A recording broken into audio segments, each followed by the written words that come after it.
Le gîte Heliconia à Roura. Vous y séjournez le temps que vous souhaitez, vous y dormez en hamac ou en chambre, au rez-de-chaussée ou à l'étage.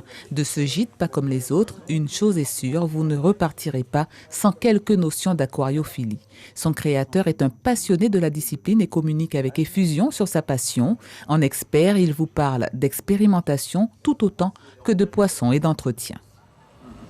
Ce qui m'intéresse, déjà, c'est valoriser le biotope guyanais au niveau aquatique, comprendre comment fonctionne la nature aquatique et justement de voir une meilleure efficacité des filtrations et justement ces genres d'expérimentations vont me permettre ensuite de comprendre comment certains milieux ont eu des problèmes de pollution et comment les régler en regardant, en observant mes aquariums.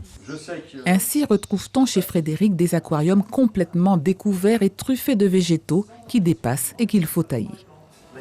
Là, c'est une filtration un peu, je ne sais pas si vous connaissez, aquaponique. On utilise ce système-là pour faire des cultures, faire pousser des salades, des tomates, en utilisant l'engrais naturel des déchets des poissons. C'est-à-dire que dans ce système-là, tout simplement, j'ai mis un pot de fleurs posé sur l'aquarium, sur l'ancien filtre. J'ai récupéré la pompe qui va aspirer l'eau et arroser la plante qui est du dessus.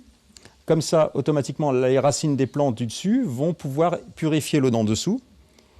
Et les déchets des poissons, en arrivant dans la plante, vont pouvoir nourrir la plante. Des moyens peu coûteux et simples d'entretien qui rendent l'aquariophilie accessible et utile à tous, car ces environnements qu'il crée aussi dans un simple bac de réfrigérateur sont de superbes pièges à moustiques. Les poissons raffolent des œufs et larves du nuisible. C'est donc allier l'utile à l'agréable. Dans ses 14 aquariums, Frédéric n'héberge que des poissons d'eau douce. Poissons-feuilles, Microposélia picta, poissons-crayons, Copella et autres tumblouk. Une trentaine d'espèces sur les plus de 400 répertoriées en eau douce et saumâtre en Guyane. Il partage volontiers sa passion avec ses visiteurs. Suivez l'info sur Guyana Première, télé, radio et Internet.